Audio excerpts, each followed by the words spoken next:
إن الحمد لله نحمده ونستعينه ونستغفره ونعوذ بالله من شرور أنفسنا ومن سيئات أعمالنا. من يهده الله فلا مضل له ومن يضلله فلا هادي له، ونشهد أن لا إله إلا الله وحده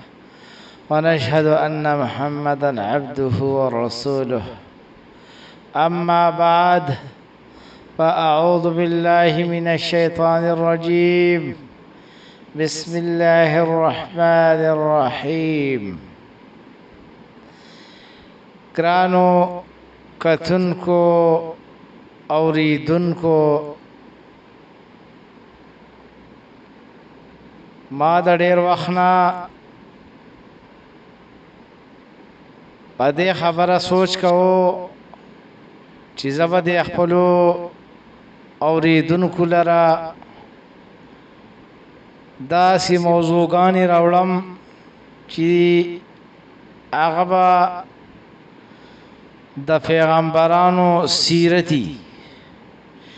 او دغه سیرت چې منګه فخپل اول زده کو او به بل ته ورسو، نو منګ له پیغام الله پاک اجر راکړي او چې څوک واوري نو هغه له پیغام الله پاک اجر ورکړي. د پیغمبرانو واقعات دا اورېده پکار دي او په کور کې خپلو بچو ته او خپلې فیملی ته دا رسول پکار دي، ځکه چې د نن سبا معاشرې دا یو شدید ضرورت دی موږ ته. که چېرې موږ په خپل کور کې د پیغمبرانو واقعات او د صحابه کرامو واقعات دا بیان نکو، نو زمنګ نه به ډېر زیات کار خراب شي او زمنګ بچي به ډېر زیات بې لارې شي. نو ما د دې وخت ضرورت دا وګڼو چې زه به د خپلو ناظرین او سامعینو لره داسې موضوعات راوړم چې په هغوی کې به موږ ته فایده وي. نو د ټولو نه مخکې زه دا بیانوم چې دا دنیا نه مخکې نو څه،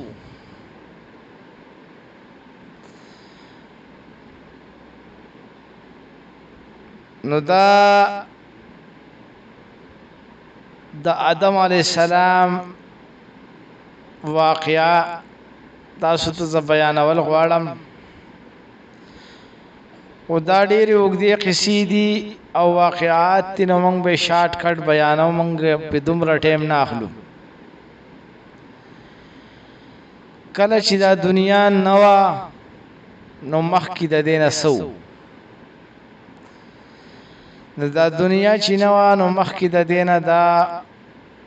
اوبه وې، اوبه او د الله د عرش چې کومه ده دا په اوبو. بیا الله پاک په خپل قدرت سره د اوبو د حکم وکړو، د هغې نه دغه جوړ کو ګیس، او دا ګیس چې کومه ده د دې نه بیا دنیا پیدا شوه.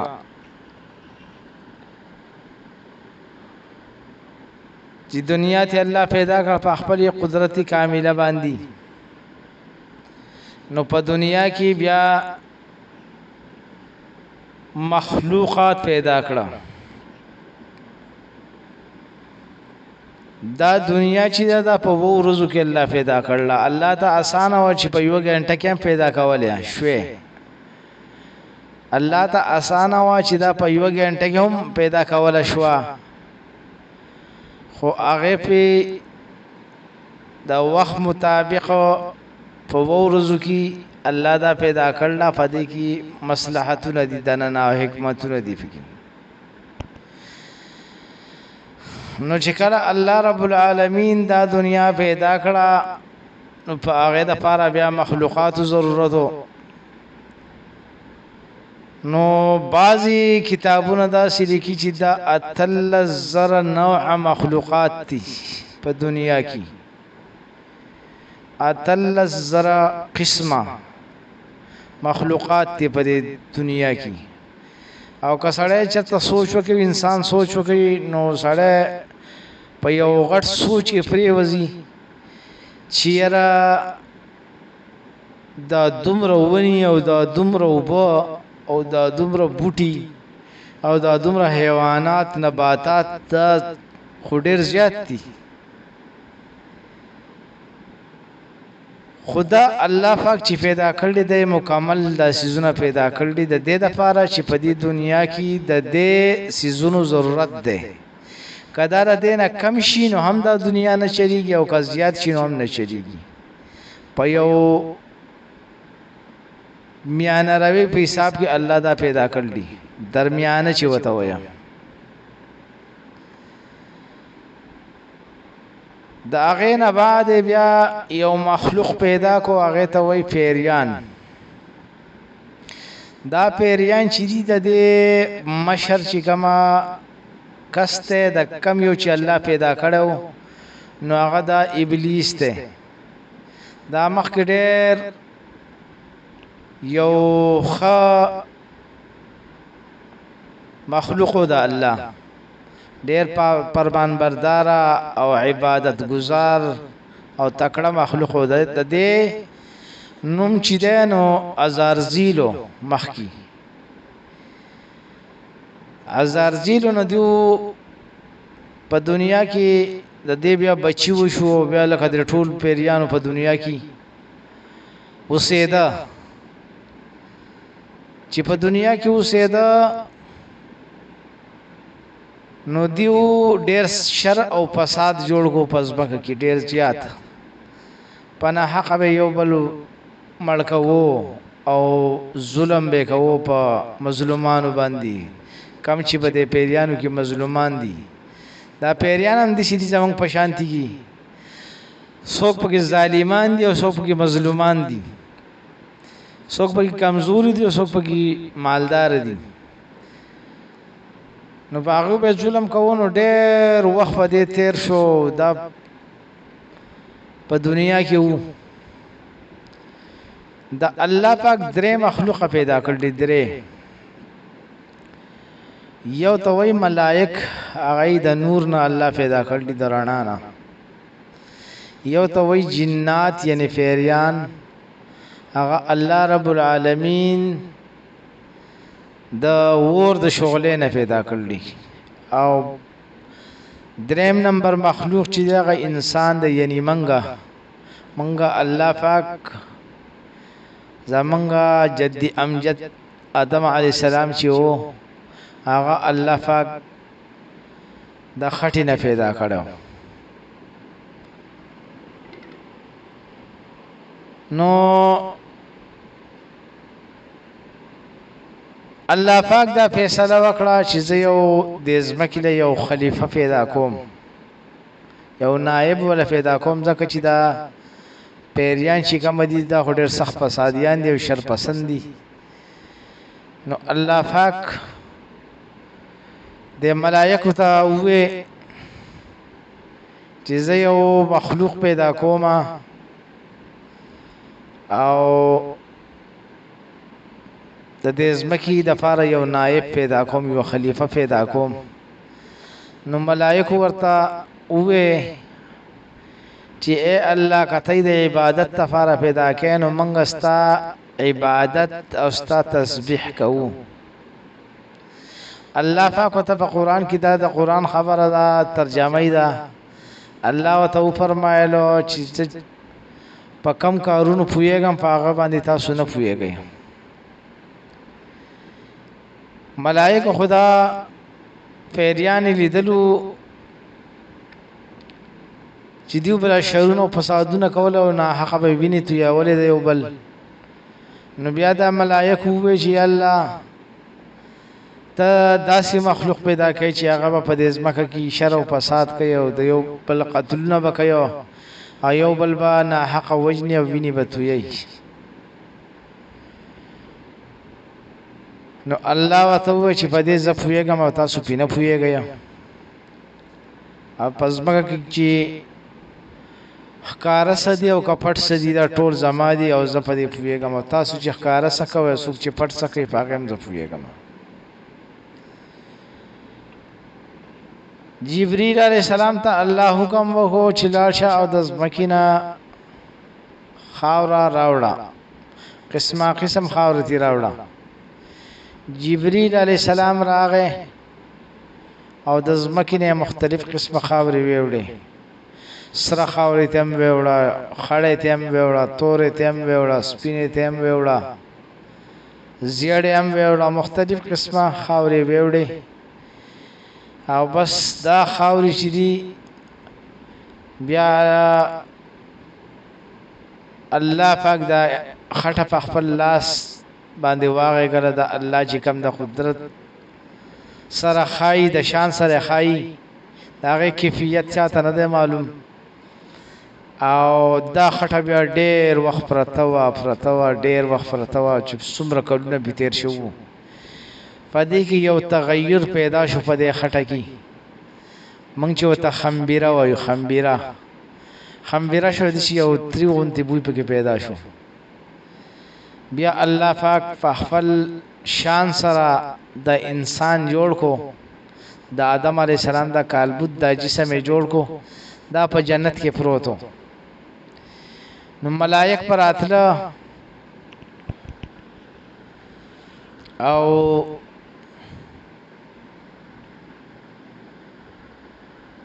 دا چې کوم ځای پروت او التبا د سی په غزه به تیرې دا د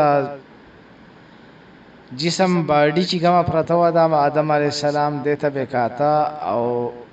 فضله کې پیدا وی چې یرا الله پاک یو عجیب او ناشنا مخلوق جوړ کړی دی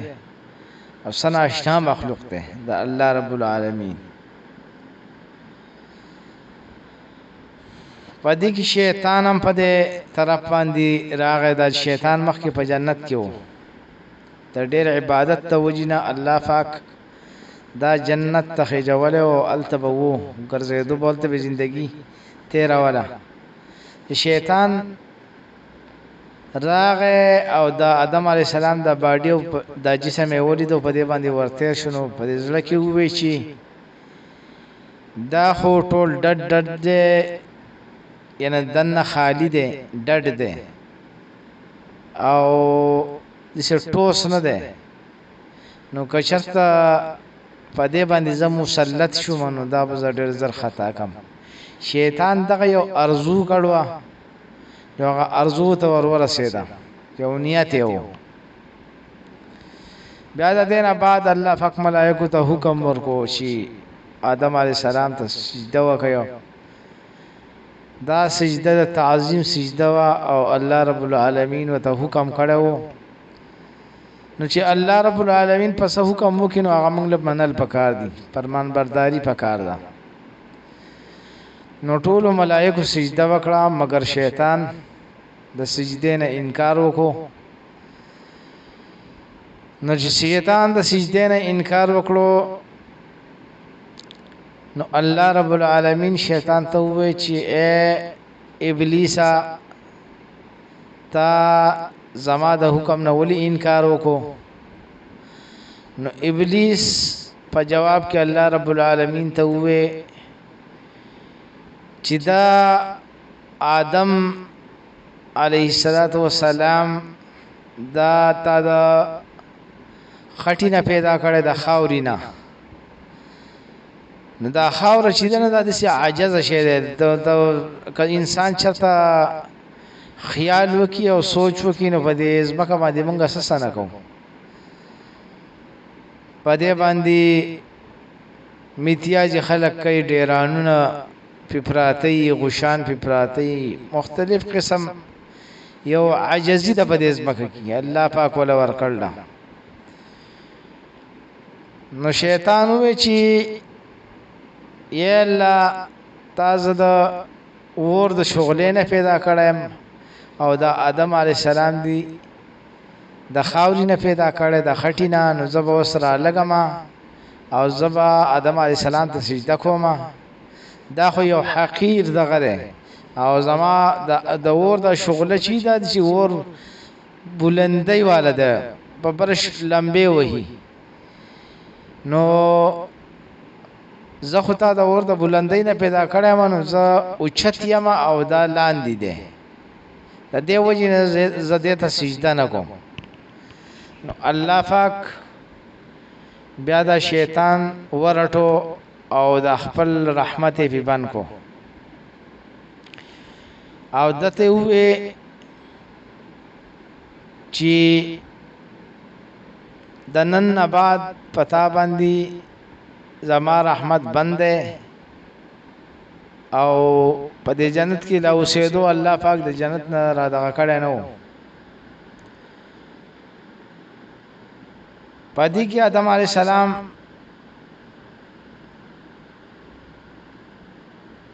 زمنګ پشانتی لکه جوړ دي چې د غوخ یو انسان ته جوړ شو الله پاک. خدا دین مخکې دا خبره و چې کله د جسم او د باډي پرته و، نو الله پاک کې د خپل یو قدرت یو روح ورواچو. نو هغه چې کله اول روح پکې ورولید او الله پکې ورواچو، نو هغه و پرنجیدو او الحمدلله وی داغه په بدل کې جواب راغی يرحمکم الله. نو بیا زمونږ په شانتي یو ژوندۍ انسان تی جوړ شو او په دې جنت کې ګرځېدو خو یوازې وو. بیا یو ځای کې ناسو او دو سړی چې یوازې پارځه کې چې یوازې خو سړی خفای. نو دا آدم علیه السلام با یوازې ونه سي خفه غونتی بخارېدو. یو ورځ دو نو چې را پاسېدو نو خواته زنانه ناسته وه. زنانه نه تپوس وکړو چې ته څوک یې؟ نو هغې ورته وویل چې زه هوا مې نوم دی او زه ستا بیبي یم. نو بس دا دواړه بیا په جنت کې ګرځېده او الله پاک ولا الله ورته وویل چې تاسو په دې جنت کې هر څه کولای شئ مگر یو بوټی د چې هغې له به نه ورنږدې کېږئ. نور چې د کم ځای نه ستاسو خوښئ نو د الله نعمتونه خورئ او څکئ او استعمالوئ او شکر پرې وباسئ. په دې کې ډېر وخت تیر شو. دا شیطان چې دام په جنت کې ګرځېدو، نو د شیطان وویل چې یاره د ادم په وجه باندې الله پاک زه د خپل رحمت نه لرې کړم، لہذا دا ادم چې دی اوس دوکه کول پکار دي په څه طریقه چې د الله د رحمت د دین هم ختم شي. په دې وجه شیطان کوشش شروع کو. شیطان ته پته ولګېده چې آدم علیه السلام او حوا علیه السلام الله د یو بوټي نه منع کړل چې دې له مه ورځه، نو راځه چې ورشو وسوسه ورته ورواچي یا ورته ووایو نو دوکه به شي، نو بس د الله د رحمت نه به زما په شانتي لرې شي. هغه لاړو او شیطان آدم علیه السلام ته وویل چې زه ستاسو خیرخوا یم او قسمونه ورته مه خوړه د الله په نوم باندې چې دا کم بوټي نه چې الله پاک تاسو منع کړی د دې کې یو حکمت ده چې کچری دا بوټي تاسو وخوړو نو تاسو به همیشه دپاره په دې جنت کې یئ. نو هغه نه خبره یې را شوم او بس ورله چې دغه بوټي نه یو دانه را شو کوله یا نه، خو الله پاک ورته ویل چې ورنږدې کېږئ به ورته نه. نو بس هغه شیطان خطا کړه دواړه او جنتی لباس دی الله پاک دغه کو دیو بیا ډېر جړل او ډېر خفو او د جنت چې کومې ونې دي د هغې پاڼې را دا کولو غټې غټې پاڼې د هغې پلنې پلنې او خپل ځانونه پې پټ کړه بیا الله پاک حکم وکړو چې کوشئ تاسو دې ځمکې ته د دنیا دې ځمکې ته او تاسو د یو بل دشمنان یې الله پاک دې ځمکې ته راکوز کړه او بس انسانان او شیطانان چې د یو بل دشمنان شو او الله پاک وته چې په دې ځمکې کې به تاسو اوسېږئ